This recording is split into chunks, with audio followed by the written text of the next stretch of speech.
We're about news, commentary, conversations, truth, liberty, and God. We stand for American values and our flag. We believe that the Constitution is a document that fortifies rights already given to us by our Creator. We will not apologize for our love of God and country, ever. We are Right America Media.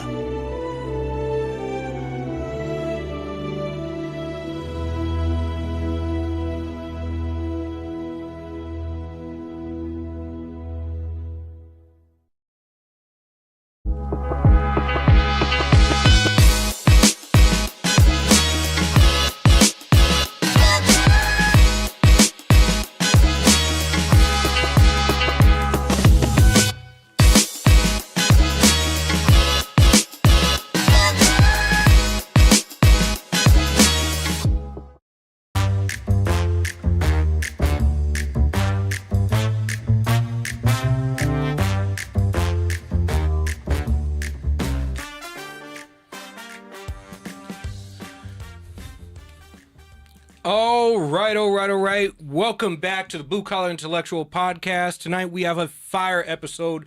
As you all can tell, anyone who's been paying attention and doesn't live under a rock, the last 72 hours have been absolutely insane. Of course, we have Israel, Iran going at it at the end of last week. Saturday night, we got news that the U.S. got involved and sent precision strikes to nuclear sites within Iran.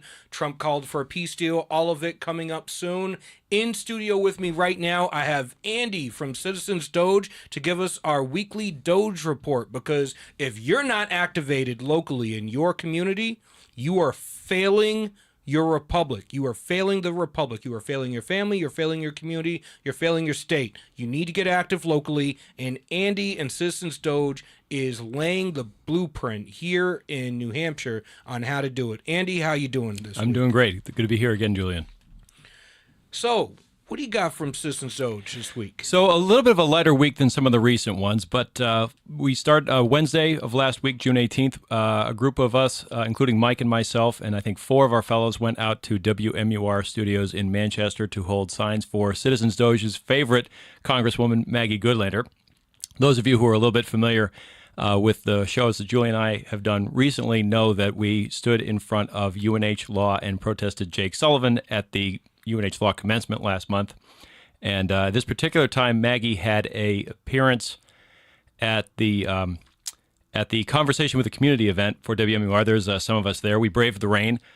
Cars were going by for about 3 hours, mostly smiles, some thumbs down, some reactions a little more animated than that. But we think we got the point across to people who were at least a little bit curious. And what's interesting is Maggie and Maggie's mother, Betty Temposi, both noticed us on the way in, as you would expect, but they also were at least somewhat acquainted with the fact that we're mostly civil and peaceful, so they actually waved at us on the way out, unlike Maggie's tall, gray, and rather stiff and wooden legislative aide. He's got no time for us, and I think most of the other people were highly suspicious, but at least Maggie and Betty Temposi know that we're the real thing, so that was a good moment. Saturday, June 21st, we did some double duty that day. We had a presence at Wilton Summerfest.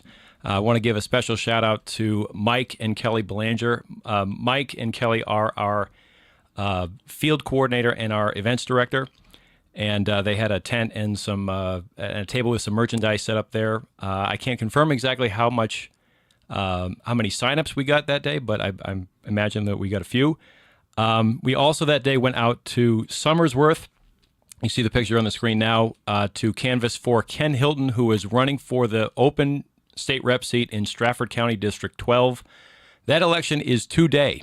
2 days. So if you're not planning on going to the polls, you need to get up off your asses and get to the polls immediately. Absolutely. And the polls, my understanding is they close at 7. There's one location in each of the 5 wards that are part of Ken's district, 1 through 5, of course, and as well as one location in the town of Rollinsford. So anybody listening or watching who may be in one of those communities, If this election concerns your district, please go out and vote and send Ken to Concord. Yes, please. He is definitely the type of guy that you want in Concord representing you. He's a pillar of the community. He's a good guy. He's a good, solid, honorable man. If we can't get Ken in, it'll be a major blow to us in the State House and to Grant State Republicans and the average citizen who's not down with all the crazy stuff that the left is pushing right now. And to that point, may I actually just read some quick statements? These are all actual excerpts from Ken's opponent, Billy Butler's campaign website. He is referred to on his own campaign website as creative, visionary, relentless. What does he have to substantiate that he is creative, visionary, and relentless? Well, he is a performing artist and gig worker in his 50s who says that artists like him are wholly underrepresented in government, particularly in Concord. Again, no substantiation needed, apparently. He stands for a future where everyone has the opportunity to thrive. God bless bumper sticker slogans. Artists are underrepresented in Concord. Really? I guess so. Oh, okay. I haven't looked into that too much myself. I guess I'll have to follow up on that. But another one is he's ready to fight for affordable housing, livable wages, quality education for all, gig workers, LGBTQ rights, protecting the environment, and ensuring the government is transparent and accountable. I guess that's just sort of the flavor of the month. They all want to say they're for transparency and accountability, but, who knows? He does not claim, this is actually probably my favorite statement of his, he does not claim to have all the answers, but he's committed to doing the work to find them. Aren't we all? No. Even if I believed the left when they say that they're for LGBT LMNOP rights or accountability and transparency, which I don't, because it's only transparency and accountability when it's stuff that they don't like. It's never transparency and accountability across the board, especially when it comes to their favorite organizations or funding of those organizations or election integrity or anything of that sort. Certainly not when it comes to the budget or fiscal responsibility or anything that, the average person in New Hampshire actually cares about. Absolutely. It's always got to be the LGBT LMNOP rights. And, I guarantee that when he gets Concord, that'll be his main focus because it always seems to be, especially for that crowd. Absolutely. So, what else you got? So just continuing with just a quick regular plug, this T-shirt you see me wearing here is a part of a line of, I believe, 4 designs that Mike and I have now. We shouldn't say in stock, but we're carrying around with us. And if you are interested in any of the 4 designs we have, the other 3 are actually quite a bit more elaborate than this, and you got to give Mike credit for that. He put some real hard work into getting those done. But reach out to us by email, reach out to us on social media, or just to see us at one of our events coming up.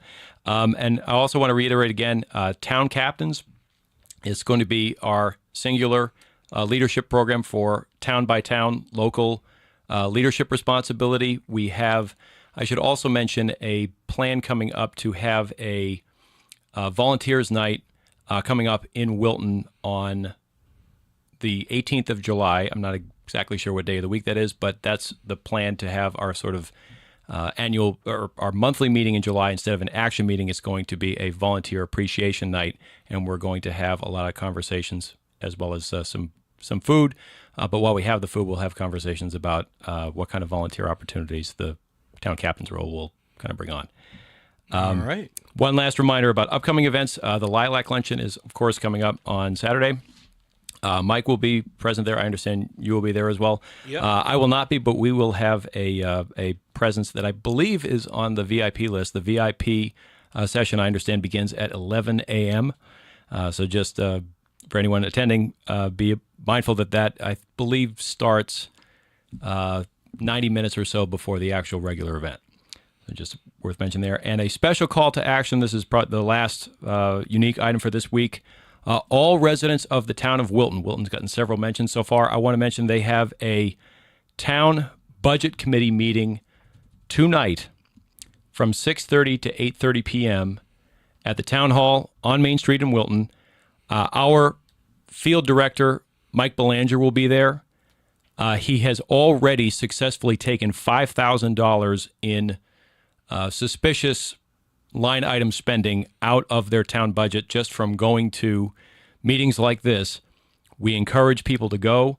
These are exactly the kind of actions that we want to see pick up across New Hampshire this summer as we build toward the fall and the real beginning of the 2026 political season. So if you are a resident of Wilton, please consider, if you do have time this evening, please consider going to the meeting. It will be a great help, and it will be a great help to sort of the work that we want to see forward for the state.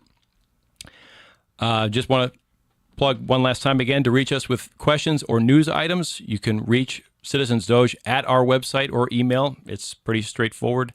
citizensdoge.com, citizensdoge@gmail.com. We're on all the major social media platforms. Our X handle is at CitizensDogeUSA.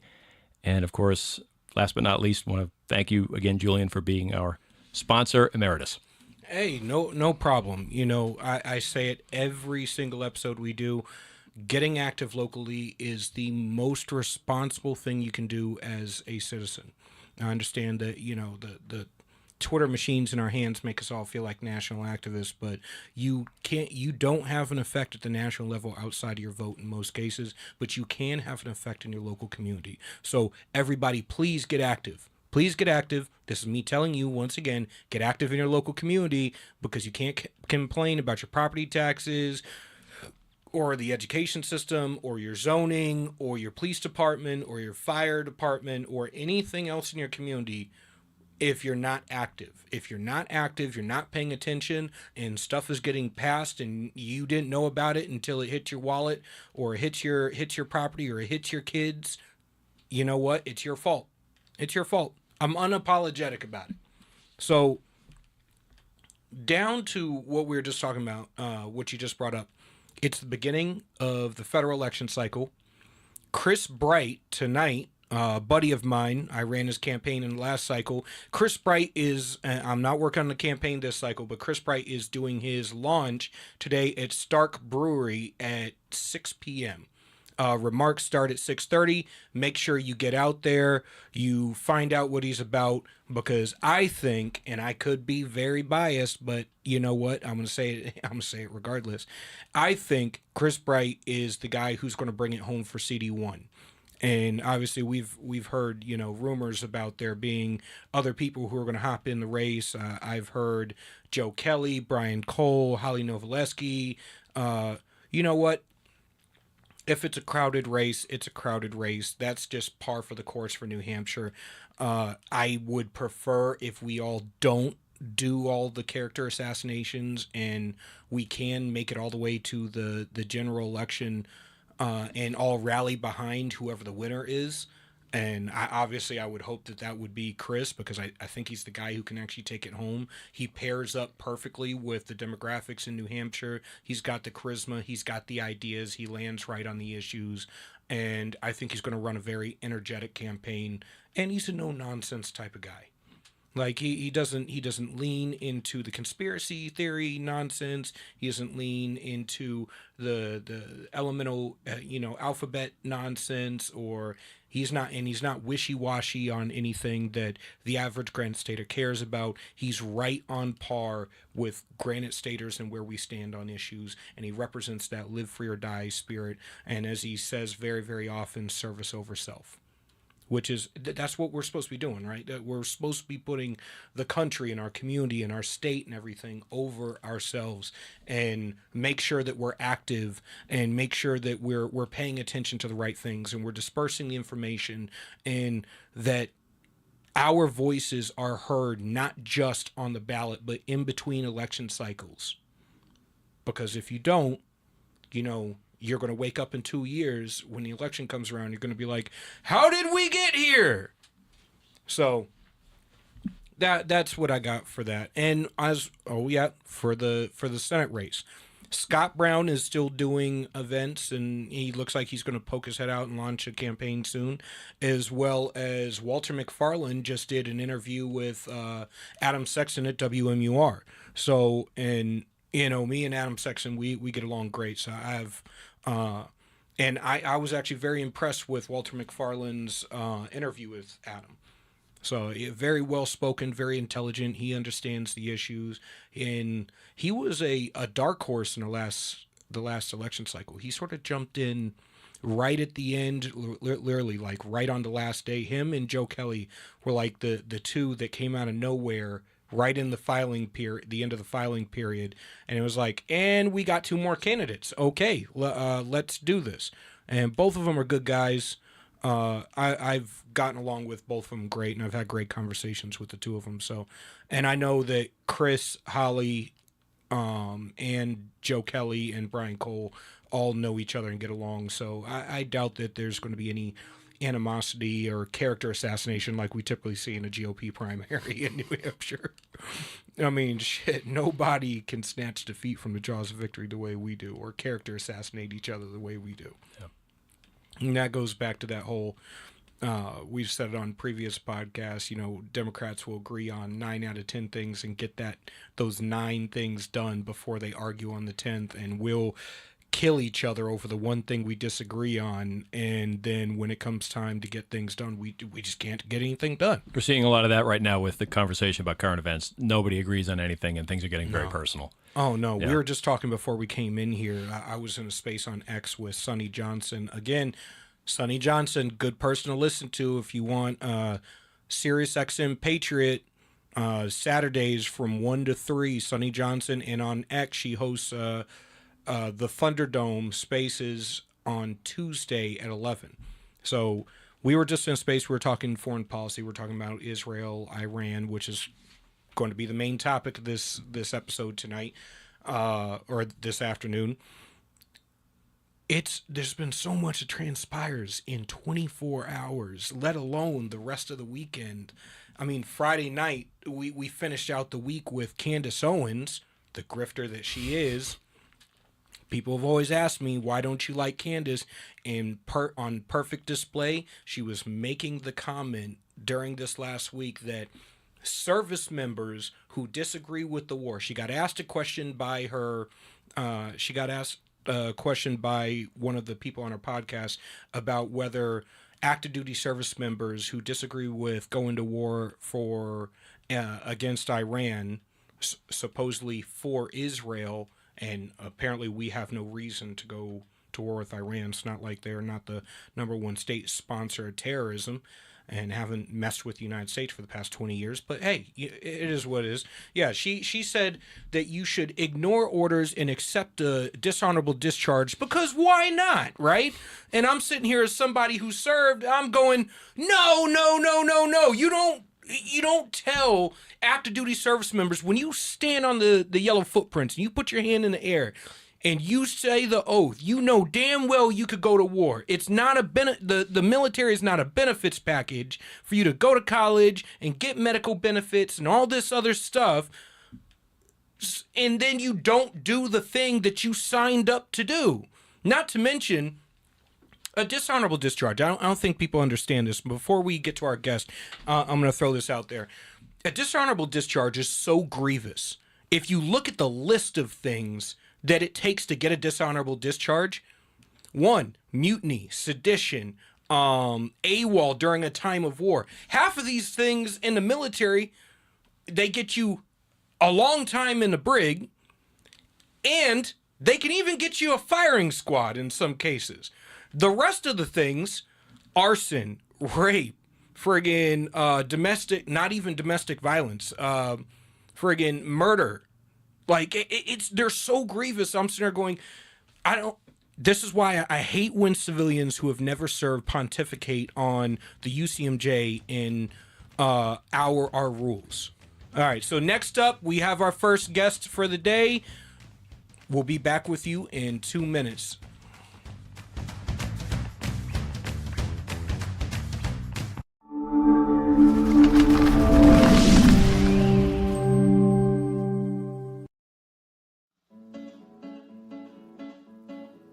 Not everyone can get up every day and look for ways to piss people off.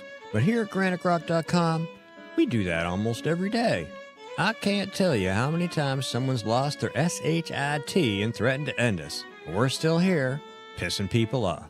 It's almost like we enjoy it, and we've been doing it since 2006. That's almost 2 decades of news, politics, and opinion, and now podcasts, and we're just getting started. We believe in principles before parties and politicians. We defend free markets and individual liberty, and if that makes you mad, it makes us smile.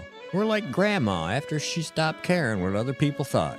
If that sounds refreshing, you need to check us out. This is Steve McDonald for Granite Rock, and we'll keep shining the light on them for you. Would you rather spend time with family and friends in the pool or at the barbecue rather than landscaping your yard? Well, Augusta Lawn Care is here to help you with all of your landscaping needs. Proudly serving southern New Hampshire, we handle everything. Weekly mowing, spring and fall cleanups, bush trimming, mulch installs, lawn treatments, aeration, dethatching, and even snow plowing and salting when the dreaded winter hits. Call Augusta Lawn Care today and let your yard be the best looking yard on the block. Call 603-331-4768. Augusta Lawn Care, locally owned, professionally done. Call 603-331-4678 or visit us online at augustalawncareservices.com/Londonderry. That's augustalawncareservices.com/Londonderry. United We Stand, A Marine's Fight. Written by Julian Acciard. I wrote this book to decipher through the tumultuous political dialogue and political gangbanging we see on both sides of the aisle between politicians, activists, influencers, and pundits, and get down to brass tacks solutions in order to save our republic. Again, United We Stand, A Marine's Fight, written by Julian Acciard. You can purchase the book on Amazon, Kindle, and Barnes & Noble.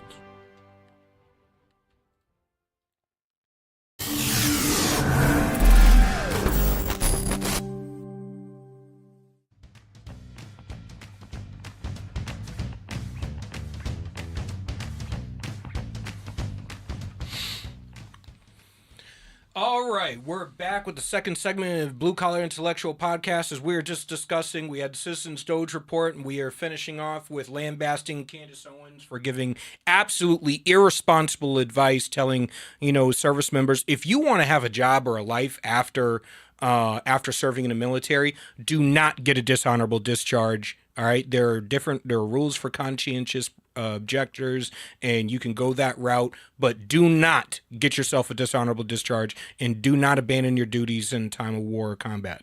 So there's one. All right, but we have our second guest on today, Michael McNamara, author From Trauma to Joy: Life-Changing Lessons that fellow U.S. Marines taught me after traumatic events occurred in my life. Lessons that apply to anyone. Yes, the lessons can be applied to anyone. So thank you for coming on, Michael. Well, thank you for having me, man. And Semper Fidelis. I didn't know I was coming on with a brother. Oh, yes, sir. Yes, sir. The brotherhood is strong. My son actually just told me this past year that he has decided he's going to join the Marines as well. And I was like, all right, what do you want to do? Because, of course, each branch excels at different things. And he's like, I want to be the best. I was like, all right, then the Marine Corps is there for you. I was like, yeah, come join the brotherhood. We'll be proud to have you. So thank you for coming on. No, thank you for having me, man. Both my sons joined, and I was an infantry officer, right? So when I heard they were going to, my ex-wife said, John is he's talking to a recruiter. I said, well, what kind of recruiter? He said, a Marine recruiter. I said, get out. Who thought the little wuss had it in him? And so, I think as a father, right, you have to have a serious conversation, yep. And I told him, I said, do you want the good news or the bad news? He said, the good news. I said, you're going to get a uniform that you'll walk out with the prettiest girl at any wedding you ever go to. And if you wear that uniform to a wedding and you don't walk out with the prettiest girl, you'll be the first Marine in history to do that. And you don't want to be that dude, okay? Don't walk out with the bride, though. Exactly. Show some discretion. So I then said, now the bad news. If something bad happens in this world, you might get sent to it. Yep. And you might drown in a pool of your own blood. And when you're drowning in the pool of your own blood, you have to think, man, who's going to lead my Marines? Who's going to do my job? I can't believe this is happening to me, right? You should not be thinking, I've hated this job for the last 5 years. I can't believe I'm going to die like this. So it's got to be your dream. It's got to be your passion. It can't be mine, right? Or because the picture's on the wall, because the Marine Corps can be a difficult place. Yep. And that really did not work so well because both of them joined. So, Well, I think that conversation is something that more men need to have with their sons in general. I mean, their kids in general, but their sons specifically, because I've long said, and Chris Rock said it best, this world doesn't give a shit about you.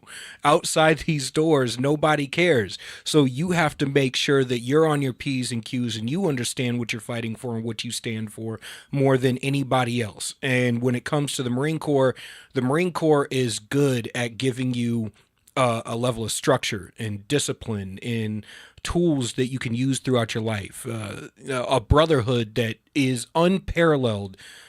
And I stress it to my son. I go, everywhere I go that I see another Marine, it doesn't matter if we serve 50 years apart, we're brothers, and it's like we were there from day one together. We have conversations, and like he's like, yeah, but not everybody in the Marines serves in combat. I go, no, not everybody does. I go, but the difference is most of our conversations aren't about combat.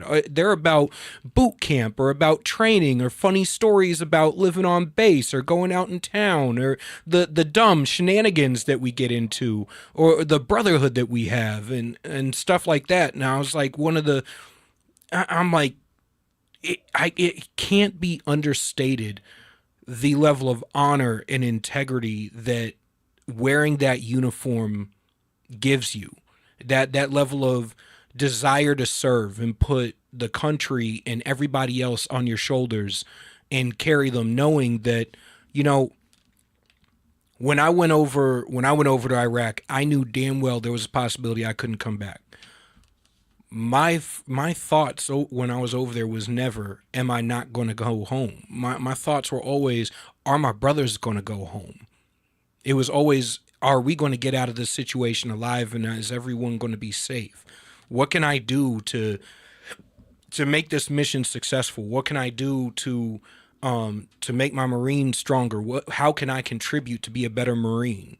And having that first and foremost in your mind, I think sets a tone in young men who serve. So when they look at the rest of their life, they approach with that same sort of mindset that, and I've said it many times, my family motto is, if I were to die today, knowing that I've benefited another person's life for the better, then I've lived a good life. And I think that's how young men need to approach, how to carry themselves in society as a whole. And I'm looking at the book that you wrote, and I know we had you on to discuss obviously everything going on with Iran, but I'm looking at this book that you wrote, and I'm like, hey, this is exactly what young men need to be reading. This is exactly the type of stuff, the tools and the way of looking at your life and how to deal with trauma, especially. Well, the book is colored by two things. My dad was involved in Major League Baseball. So I grew up, right, and the idea of winning was central in our home. Professional athletics, not recreational athletics. You get paid to win, right? So I was not unfamiliar with it.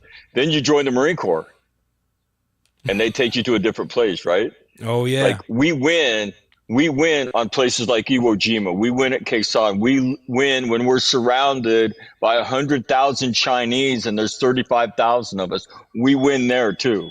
Yep. But we have friends. You go through combat experiences, and our friends, they come from rough places. Their trauma didn't start in Iraq. Their trauma started when they were little kids. That's why they joined the Marine Corps, to try to get to a better place. And so we can win in all those battlefields, but we can't win in the valley of the shadow of death where life shoves us. And my answer to that was, hell no. At the end of the day, we're Marines, right? That thing goes in my back pocket. We win, you lose. The only question is how much blood we're going to spill down here. Yep. And that's our attitude. And it doesn't matter if anybody else thinks we can do it. We know we can do it, right? Because we've done it. And so that's what drives the book. The book is, I'm not going to take the meds. I'm not going to go to therapy for the rest of my life. There's got to be a better way. The relentless positive mindset of what it is to be a Marine, right? And so that's really what drives the book. And so all the rest of it is, the book is a blueprint, how to transform your life. I saw a Marine get decapitated in a helicopter crash. We're trying to save the 3 other guys in the back, and everybody died. And my gunny walks up to me. So one of my senior enlisted guys, and I was a commanding officer. He said, "Hey, sir," he said, "how are you doing?" I said, "I don't know." I said, I haven't thought about me. We've been kind of busy. And he looked at me, he said, "You know you're never going to get over this, right?" And I said, "What?" And I'm washing blood off my forearm and hand. Mm-hmm. He says, "You'll never get over this." And I said, "Well, Gunny, I'm not exactly effing sure, but I'm pretty effing sure that the effing therapist doesn't say that to the effing patient right about effing now. So why don't you get the F away from me?" And he looked at me, shook his head, and he said, "No, sir." I said, "Who told you that?" He said, "Vietnam guys told me that." He said, "And it's really good advice. I went through something not nearly this bad, and it's always helped me." And here's the whole thought. You don't ever get over the stuff that traumatizes you. How could you, right? When you struggle, you know what that makes you? A normal human being. Yeah. And you could still live a great life, right? And that to me is quintessentially Marine. Boom, here's the truth, whether you like it or not, right? And then here's a little explanation, right? And then this relentless optimism that Marines live with. And that's what got me on this path. And that's what the book is designed to teach. I'm going to tell you the truth. If you don't like it, I don't give a shit, okay? Yep. It is what it is. But I've seen so many miracles, Julian. And then what happened is I started doing, these women who I met told me, "You need to do this for anybody." I said, "I don't know how to do online stuff." And they said, "We'll organize it." Rape victims, child abuse victims, murder victims, right? All this other stuff. And again, most Marines have never been to combat, right? Yep. Only a few had, but they were victims of child abuse. That's why they joined. They were trying to get to a better place. Most people think our suicide is all combat related. It's not. The vast majority of it is. No, we come from rough places. That's why we're tough guys. That's why we joined the Marine Corps. And I would tell you, after doing this for a long time, the Marine Corps has more trauma in it than any other service because tough kids join. Well, why does a little kid who wanted to be a cowboy or an astronaut yesterday decide they're going to be a tough guy today or a tough girl? And we know why. Life demands it. You could be roadkill, you could be somebody's little bitch, or you could get tough. And we are a magnet for tough kids, and we served with them, right?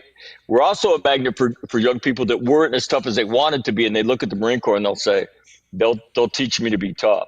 So we've got a lot of adverse childhood experiences, childhood trauma that comes in the Marine Corps. Nothing to do with combat, man. Nothing to do with combat. But we don't know because the DOD doesn't want to really capture that and tell that story that, hey, a lot of what's crewing the all-volunteer force comes from rough places, man. Yep. Comes from rough places. It's something that they need to tell because that changes the dynamics of when you're looking at things like PTSD and living with trauma and dealing with things like I've always said you're not defined by your worst moment. Your worst moment doesn't define who you are or where you're going to be in life. But how you respond to your worst moment will define who you're going to be in life and where you're going to go and how successful you can be. So we have these opportunities to bring on people, and that's why I love having people like you. Or last week we had on Tyler Gray to talk about his book, and I want everybody to go get this book, From Trauma to Joy, because that is something that the vast majority of people need to understand, is that you should be defined by how you respond to the things you deal with your life, but not let the bad things in your life define who you are as a person. And But Julian, somebody's got to teach you, right? Yeah. Somebody's got to teach you. But here's what'll happen. You know this too, because we went down this path. When you go through something traumatic, what are they going to do with you? Send you to mental health. They're going to give you the zombie cocktail, and then you can go to not very helpful therapy every other week. Yep. It's not helpful. Look at our suicide. Look at our suicide rate, not only in the military, but in the country. I'm going to tell you, it doesn't work. It's not helpful for most people, and we don't have a mental illness. We just had our asses kicked by life. And you know this. If you were a young Marine and your staff sergeant looked at you because you were struggling and said, come in here, shut that door.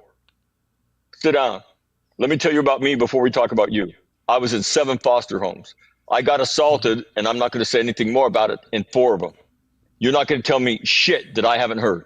What's going on with you? Let's talk. Because you can do this, every bit of it. You know how Marines are. They vomit their stuff everywhere. Well, Staff Sergeant, here you go. Yep. And that guy's with you every day, not every 2 weeks. And he keeps looking at you saying, hey, you keep doing what we do. You get up in the morning, you PT. I want you to meditate a little bit, but we're Marines. We don't call that meditation. We call it calming your brain the F down, right? You do that, right? You take care of your money. And I told you, you're not drinking for the next year. You got it? Yeah, Staff Sergeant. And that he teaches you how to be a man. He teaches you how to be stronger in the valley of the shadow of death. And then here's the magical thing. Then you help somebody else. And that's when your life gets crazy. I had a sergeant that literally had that exact conversation with me. He's like, all right, close the door. He poured me a glass of bourbon. We sat down and we just had a conversation. And by the time I walked out of there, I felt better than anything that the VA had done, anything that the Naval Hospital had done, no crazy zombie cocktail or anything like that. When I got out, I had a service dog. And just having that dog, that buddy, that battle buddy with me every day, that allowed me to go about my daily life and without taking all the different meds, without taking the antipsychotics and SSRIs and stuff like that. Now allowed me to be able to engage in society. And then my buddy retired and I was back in the fight. I was ready to go. I went back to college. I started doing private protection. I did DOD security. I did executive protection for celebrities and stuff. I rebuilt my whole life from being a homeless veteran to where I am now as a political strategist. So it's what you're talking about makes a huge difference. And I think the average person needs to embody these sort of tools. Well, I did this with first graders. The father of a Marine heard about me, got a grant from the state he lived in to do non-traditional approaches. And I said, okay, do you guys know what trauma is? And of course, the little kid sitting in front with glasses on puts his hand up, right? I said, what is it? He said, it's when something bad happens and you can't forget about it. I said, yeah. I said, have you guys, any of you been through traumatic things? 2 kids out of 18 put their hands up. I said, keep your hand up. How many of you have lost a puppy or a kitten or a pet? Now all these faces get sad. I said, don't cry, put your hand up. How many of you have parents that don't live together? Now, about half the hands go up. Yep. How many of you had somebody die in your family? Now another third. So everybody's got 1 hand up. 2/3 of the class has 2 hands up. I said, how old are you? 6. Okay, let me tell you, when you get sad, what do? You go in your room, you get on your phone, right? Don't do that. You got to talk to somebody who loves you and will not judge you, okay? Maybe your mom or dad, maybe your brother, sister, maybe your friend. And go outside and play because your body needs to move, because your brain needs these things called endorphins and they make you feel better. And so I do a class. The teacher, when I get done, has tears in her eyes. I looked at her and she says, that was beautiful. You've done this a lot with kids. I said, no, this is the first time. I said, but I've done it a lot for Marines, and intellectually they're not far removed from this. So I've got a lot of practice, right? And she starts laughing and she says, I wondered how you were going to explain such a complicated thing. And she said, Mac, this is why I became a teacher, to do what you just did. She said, and we don't have to go looking for it. We've had 3 fathers in our 3rd grade class commit suicide and 3 more die of drug overdoses. This stuff comes here all the time. And then she looked at me and said, could you imagine if we started with a basic concept? This is a normal part of life. I have a saying, nobody gets to the car wash without getting wet, right? Most people go through it. When you struggle, there's nothing wrong with you, and you're never, ever going to forget these experiences. It's just the way your brain does it. and you could still live a great life. She said, could you imagine if we could teach that to little kids and slowly but surely build on that every year, what we could graduate by 8th grade? I said, that is why I'm here. All right. So on that note, thank you for coming in. Thank you for coming on. I would like to have you back at a later date to go deeper. And this is Michael McNamara from Trauma to Joy. All right. Take the life-changing lessons, apply them to your life, get it for a loved one, especially Strong Dad June, Men's Mental Health Awareness Month. Make sure you're taking care of your mental health and you keep a positive, forward-facing attitude and go out there and tackle it. Thank you for coming on, brother. Dude, Semper Fidelis, man. We got to come back. We might be battle buddies, man. Hell yeah. What year were you there? I was there 08, 09. Yeah, 07, 08, 08, 09. Yeah. We're not. I'm older. It's all good. All right. So all next right, segment, we have Blue Collar Intellectual Podcast. We're going to have our next guest on. Please tune in. We're going to really dig deep into, Iran, Israel, and everything that's been happening in foreign policy. See you in a few.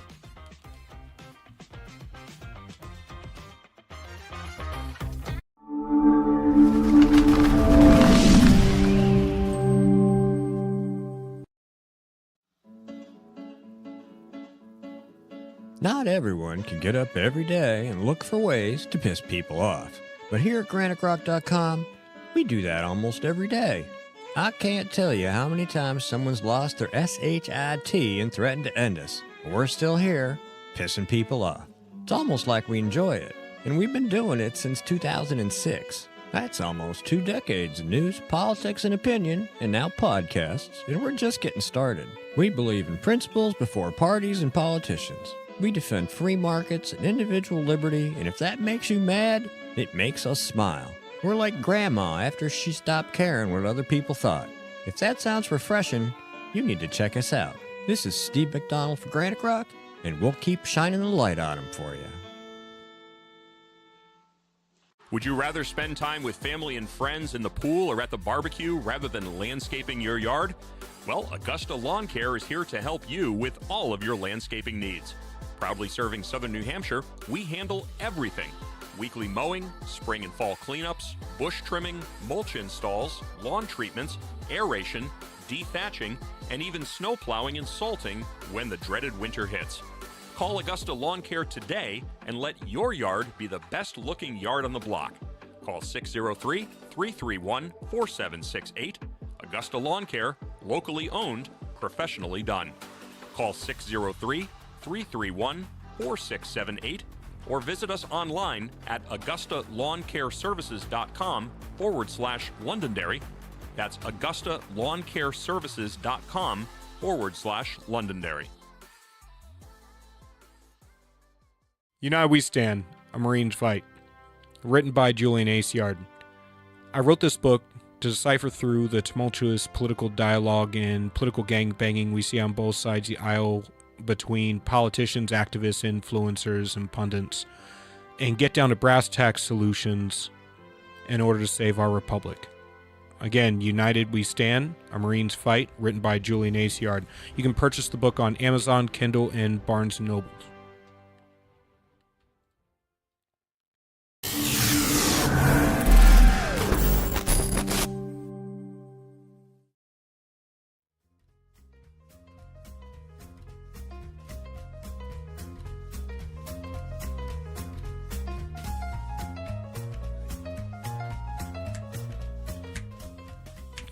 All right, welcome back to the Blue Collar Intellectual Podcast. As I said earlier, we're going to be getting into Iran while we wait for our second guest today.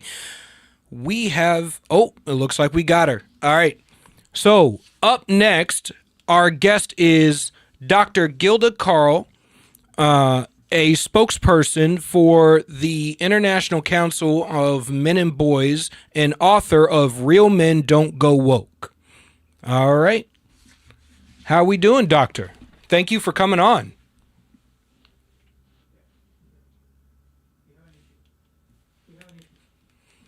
Oh, looks like we're having audio issues, but don't worry, we'll get that situated. So we're going to be going over the U.S. Supreme Court upholds state ban on medical gender transmission. Upholds a state ban on medical gender transitions for minors. Social media erupts over the SCOTUS ruling, dealing a fatal blow to the transgender surgeries amongst minors. Thank God we can finally get that out of here because, it is Men's Mental Health Month. It is Strong Dad June, and strong dads don't let their kids get castrated by an overbloated government, right? But while we're waiting, let's get into some stuff over Iran. So what we saw transpiring this week, and as we were talking about, Candace Owens leading into the first segment with our first guest, we have,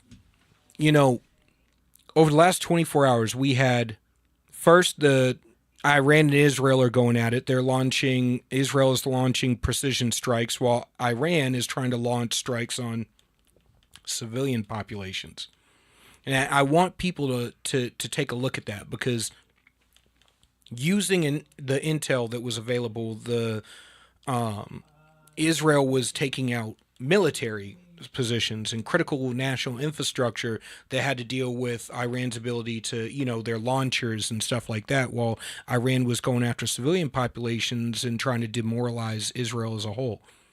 That's an incredibly that is a stark difference in their methodologies towards waging war. And there's this online chatter that we don't belong in this war and we have no interest with in being at war with Iran, all this stuff. And while I am a massive critic of the military industrial complex and I'm a massive critic of interventionism worldwide, there's a difference between looking at a country like Iran that is the number one state sponsor of terror in the world and saying who has paid for and trained insurgents to attack the United States in multiple different battlefields, whether it be Yemen with the Houthis, Saudi Arabia, Syria, Iraq, Afghanistan.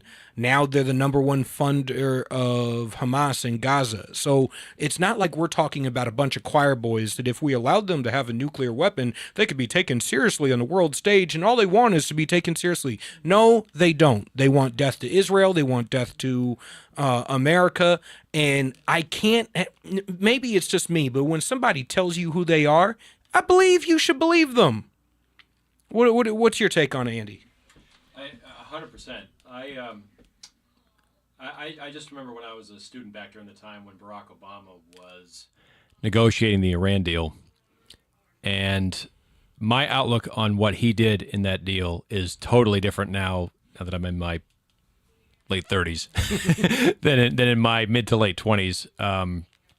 This whole idea that we should be neutral toward people who profess that their enemies in the world should disappear is crazy to me. And you can disagree with some of the measures I think that Trump and the administration have taken, but the actual basic difference that you just described, the precision strikes versus the strikes on population centers, that is just one of a million microcosms you can come up with as to why Iran must never be allowed to develop develop nuclear weapons, or the capability to launch nuclear weapons should never happen. And you just hope that the state of the world right now is going to be a little bit more peaceful in the weeks going forward than it's been in the last week or so.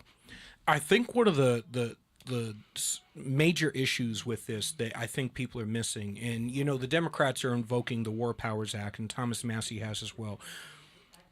Obama dropped over 26,000 bombs on a total of like 9 different countries. They were silent when it was Obama. And the president has 60 days to go to Congress and, get approval and funding for the war in order to continue the war effort. And they can either vote on it and declare war, or they can extend another 60 days before, repeating the process over and over again. But when it comes to an imminent attack, the president has 48 hours to launch an attack, thwart it, and then provide intel to Congress as a part of their oversight role. But he's the commander-in-chief. And if you want to be completely honest, the War Powers Act, I'm a constitutionalist, the War Powers Act is unconstitutional. you can't amend the powers and the role of the checks and balances in the Constitution without going through the amendment process. Right. And this was a law that was passed, yes, with overwhelming majority over Nixon's veto, but it did not go through the amendment process and change the structure of the president's powers and responsibility versus Congress's powers of the purse and their ability to declare war. So there is a difference here, and I would argue that the War Powers Act is unconstitutional and that President Trump did the right thing. I don't know how many times we have to say it. And, you know, I keep seeing this comparison to North Korea. North Korea and Iran are not even remotely the same circumstance. One, their motivations towards war are completely different. Iran, it's ideological. With North Korea, they want South Korea and they're a communist country.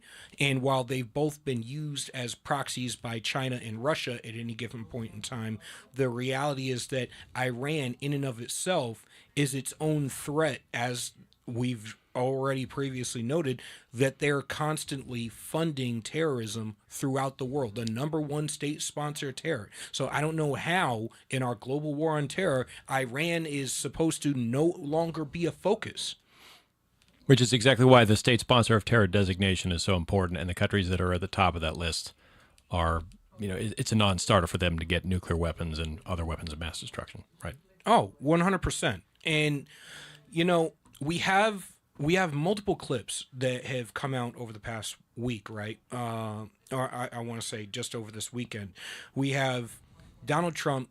First, we had surgical strikes on 3 nuclear sites, and Iran retaliated with trying to, but not before notifying Qatar and notifying us that they were going to do it. So this is funny because that means it's theater. It's theater. We know we're not going to be successful, and we don't actually want to kill one of your U.S. service members, because if we do, the response from America is going to be like, I'm just going to say it. Trump is not Barack Obama. He's not Joe Biden. He's not Bill Clinton. He's not George Bush. The way Trump is going to wage war is by unleashing the dogs of war and allow us to do what we do best, which is to absolutely decimate America's enemies, which is what the armed forces have been asking for decades. Is like, look, if we're going to get into a military conflict with a country, don't handcuff us. Don't tell us to go and fight and then tell us it's about hearts and minds. Don't change the justification of war. Now, I have an issue. My issue is with regime change wars. I don't want to go in and change the current regime. I don't want a nation build. I don't want to have a prolonged war where we're there for reasons for corporate America or oil interests or the military industrial complex or anything like that. I say get in, destroy them, get out. It's very, very simple. And the big thing online with all the influencers, and now you're seeing it as they all try to walk back their statements to pretend that they were always on Trump's side, but they were just skeptical. They're like, no. I saw you post the picture of Donald Trump as George Bush. I saw you post the memes, and I saw you take the shot at Trump and saying he needs to be impeached and this, that, and the other. And I'm sitting there going, in what world are we still playing these stupid games right now? Oh, it looks like our guest is back.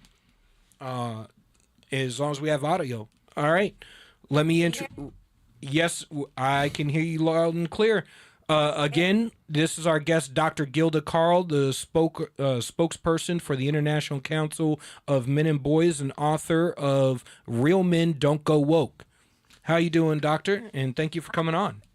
And I was so interested in hearing your interview with the veteran that I just lost it all. I just forgot about I had to be on. I had a nonprofit for homeless female veterans, and they and their children were on the streets. And how I was able to capture them was through country music, actually. And I was able to get them off the streets. I selected country music that really appealed to their hearts. And I was able to do what everybody else was unable to do. So I was very proud of that. I can honestly say when I was a kid, I was not a fan of country music, but as I was serving and I had a bunch of guys in my unit from Texas and all over the country, like I grew up outside of Wright-Patterson Air Force Base, and my dad would take me baling hay and stuff like that. And I like some country music, but as the years went on, country music is just so patriotic and inspiring, and it touches the soul, especially since the modern blend of country and southern rock. So I definitely feel you there. And a lot of these women had never heard country before, and they were a lot of minorities, and they were more into hip hop. And then I introduced them to feelings and soul, Yeah. and they were able to identify, he did me wrong. Yeah. And you don't go shooting him up. Yeah. It So I- changes the perspective. Oh my God, I got them off the streets, and their children had better environments to live in. It was just mind-boggling work. So I was so identifying with this man talking as a veteran. I just loved what I heard. Oh, thank you. Yeah, it was a great conversation. We actually had him on to discuss Iran, and we got so into talking about service members and mental health and everything that we completely took a sidetrack. But hey, yeah, it happens. We go with the flow. So tell me about this the U.S. Supreme Court decision upholding the state ban on medical gender transitions for minors. Well, isn't that nice? They're one of 25 states, actually. And we're rallying around that, because to cut off genitals of young people when they're only 12 years old and 13 years old, making decisions that they will regret later on in life, is absolute idiocy. And I know that the age of majority is 18, but I have my problems with that also, because 18 is not old enough to make a decision about your future that way. And the scientists have told us that the prefrontal cortex of the brain doesn't mature until 25. And now other scientists are jumping in and saying, it's more like age 30. So You're going to allow a 12-year-old to decide on something that is so life-threatening for the rest of their years? That is insanity. And, Justice Mayor, Sotomayor. Sotomayor, I couldn't get her name out. Sotomayor had said that, these people ought to be represented according to what they really feel, honestly.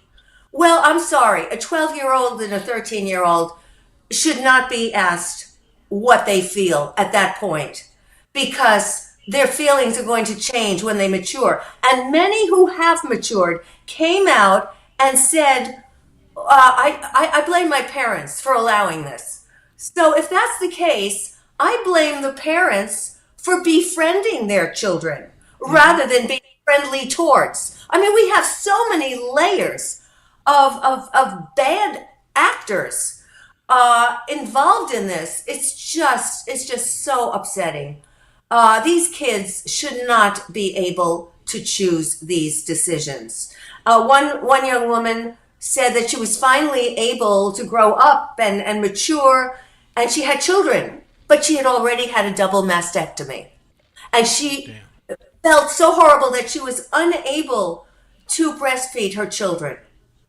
Now, honestly, parents have got to listen to reason, their own reason, because they are supposed to be boundary keepers, and they are supposed to be giving children the opportunity to have a childhood. And it's so interesting that adolescent psychology says you say no to your child. You may not like hearing their kicking and screaming, but they somehow interpret that as, oh, my parents love me. Now, just try to figure out adolescent psychology. It doesn't make any sense to us as adults. But if the child is kicking and screaming and saying, I want to do this and all my friends have done this and my friends' parents allow them to do all these things, don't fall for that. Kids are really brilliantly manipulative. So Be a parent. There was a study that just came out that showed the psychology field being almost just over 90% white, 80-something% liberal, and 76% white women. I'm sorry, 76% women. And I looked at that and I was like, well, this is why we're having a problem here. Is when you look at how women emotionally operate and how men emotionally operate, we operate differently. Men are very, very solution minded, and women specifically, as a nature specifically, women offer affirmation and for their children, like unconditional love and affirmation in a way that children need. But when you're going into a psychologist, you need actionable steps in order to solve the problem. You don't just start off at affirmation. I'm not going to affirm my son wanting to be a ninja and roundhouse kicking people in the face and throwing ninja stars, or wanting to be a velociraptor and sew an alligator tail to his ass and grow his fingernails out like a bag lady as he goes around chomping on people's throats. There has to be some level of common sense here where I go, no. Let's have a discussion about why you feel that way, and let's get down to the root of it, because I promise you the root is not what you think it is. In most cases, we see radical hormone imbalances in these people. Well, now you're getting into a whole different aspect of this. The absentee fathers, or the fathers who are not allowed to open their mouths. That's why I wrote, Real Men Don't Go Woke. Yeah. Because the majority of the people in the self-help industry are woke.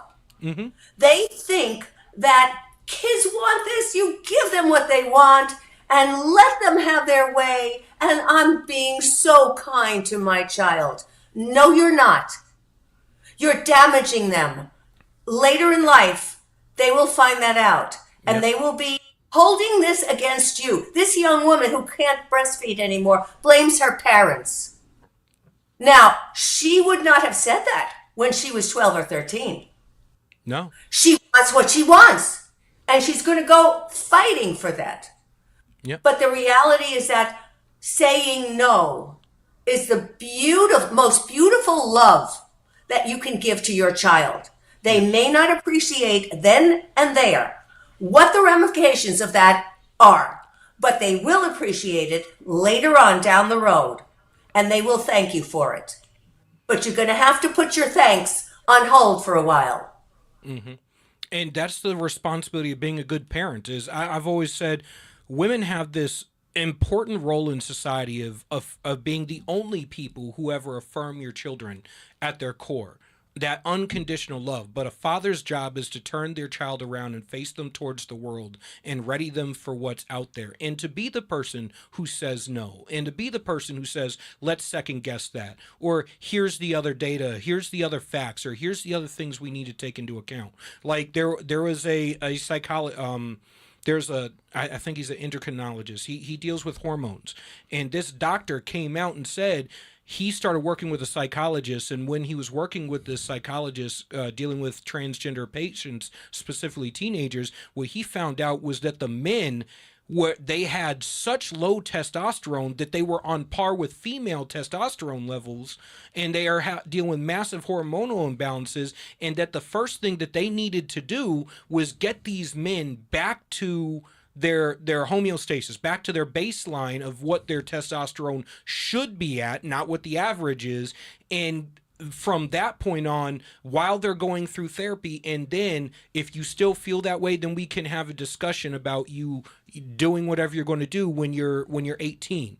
Now, the only thing I want to challenge you on is, as somebody who served, if I can make the decision to go to war and sign up for combat and serve my country, I should be able to smoke, drink, buy a firearm, make decisions regarding my own body, my own physical health. If I'm legally liable for my decisions, then I should be legally liable for my decisions regardless of what they are. So that's the only thing where I disagree with you.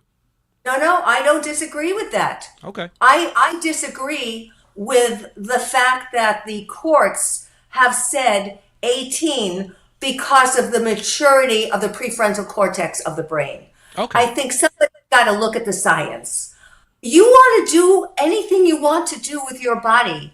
When your brain has matured, that's up to you. I don't hold it against you if you're gay or trans or whatever the heck you want to be. I just don't want this for young children to make those decisions. And 18 is still too young, apropos of what we know about medical science and the brain's maturity. Yeah, we've passed a bill here in New Hampshire to stop minor transitions as well, especially state funding of minor transitions. That's another thing that I have an issue with is the state funding of this all and the using the government to weaponize against children. I do too. It's horrifying. And I hope with this new administration, we're going to see many more stops to this because it's unfair that we're giving our children less of a chance to succeed as they mature. And we won't know that. This is a game of longevity. We won't know that until the time comes that they become parents or want to become parents. And they look around and they see their body and, oh my goodness, what did I do? Yeah. And now they're blaming the parents for it, which is ridiculous also because the parents should have been parents from the start. But after the fact, to blame your parents who were trying to do what their woke friends were telling them to do is beyond reproach as far as I'm concerned. And we're seeing a lot of dysfunction as a result. Oh yes, I think it's wholly irresponsible as a parent to just affirm your child's whims. And we've seen studies come out. I believe it was back in 2012. Social media influencer and political commentator Rob Smith, who was big during the repealing of Don't Ask, Don't Tell, and he's an Army veteran as well. He was talking about how most of these people are going to detransition around the 10-year mark after going through their surgeries or starting the SSRIs and the different hormones and stuff like that. And the vast majority of these people, while they're working through the conglomerate of issues that people within the LGBTQ community are working through between their societal expectations and gender roles versus their sexuality, that most of these people are going to end up being effeminate gay men or masculine lesbians and would never have gotten this, or they're going to end up, the vast majority of them actually end up just being straight. Well, you talk about suicide. You talked about that at the earliest segment that I was so fascinated with. But we know for a fact, and I'm not even talking and separating our veterans who are committing suicide. I'm telling you generally, men are 4 times more likely to commit suicide than women. What are we doing about this? And boys are committing suicide at younger ages. I did a book signing just recently here in Scottsdale, Arizona, for my book, Real Men Don't Go Woke. And I was telling them about the suicide rate. And here the room was packed with men and women. And they probably, some of them stood there and said, like, how are you kidding about the suicides? Everybody went home that night. And one of the attendees called me in the morning to say that her very closest friend lost her 13-year-old son to suicide while she was at this event. She said, how did you know? How did you know? This is my friend's child who committed suicide for no reason that we know of. No, and I think we've glorified got it. It is horrifying, and the parents are horrified, and they don't even know what their kids are doing. So, we go back to the parental role.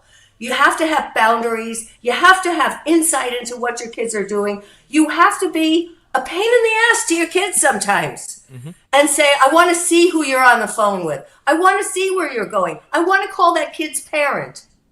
These are boundaries, and this is, I'm sorry, it's interpreted in the adolescent mind as love.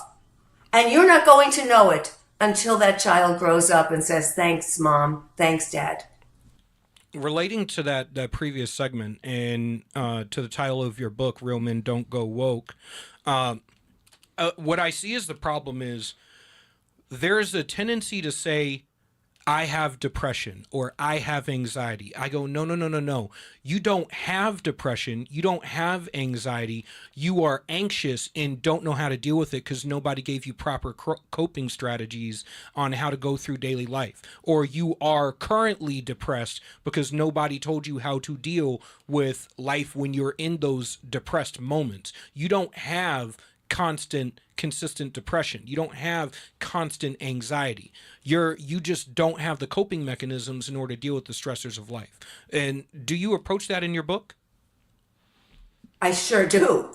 But it's not that they are depressed or anxious or lonely and all of the other things that they're expressing in this book.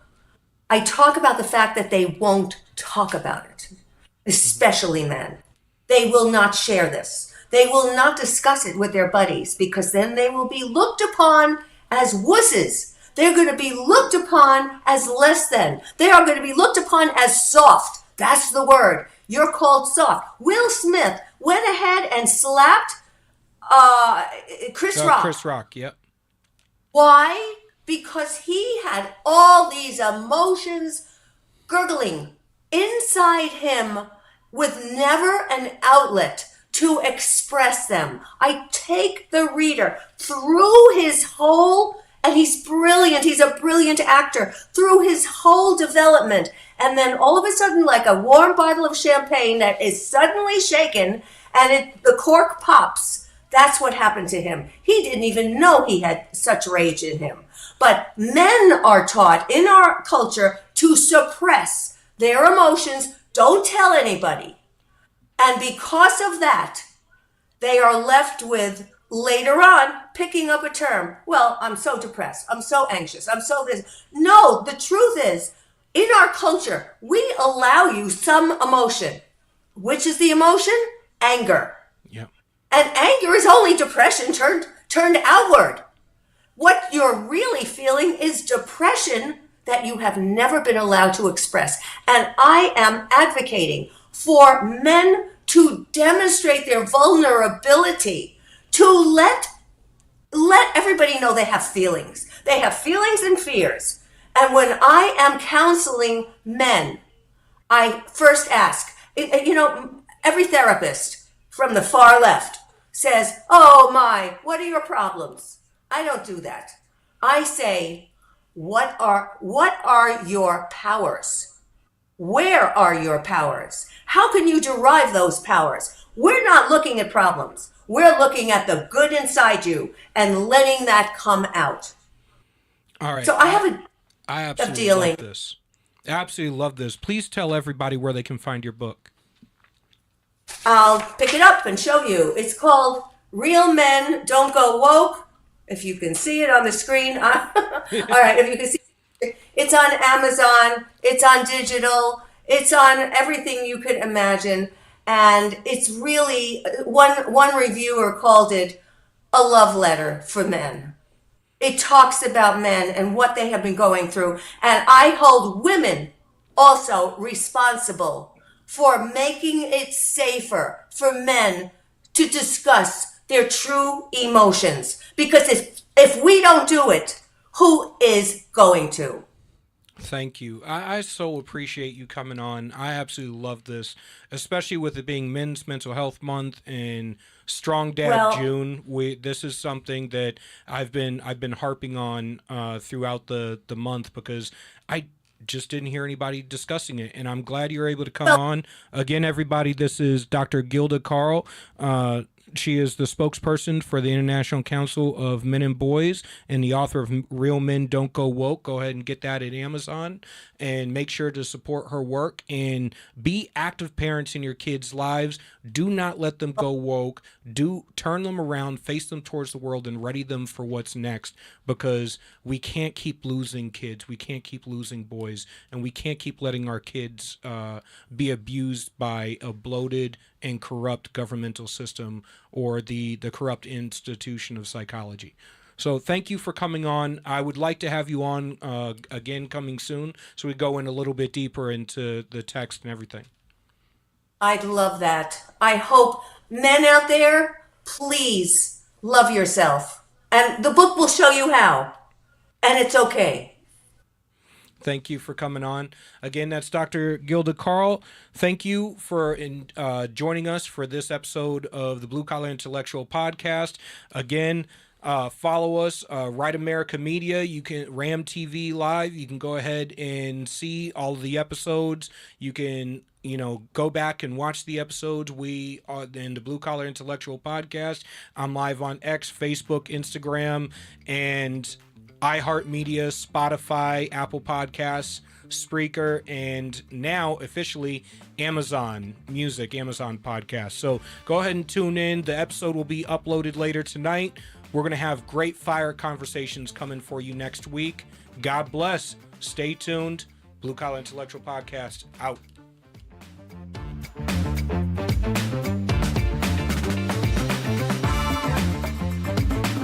United We Stand, A Marine's Fight. Written by Julian Acciard. I wrote this book to decipher through the tumultuous political dialogue and political gangbanging we see on both sides of the aisle between politicians, activists, influencers, and pundits, and get down to brass tacks solutions in order to save our republic. Again, United We Stand, A Marine's Fight, written by Julian Acciard. You can purchase the book on Amazon, Kindle, and Barnes & Noble.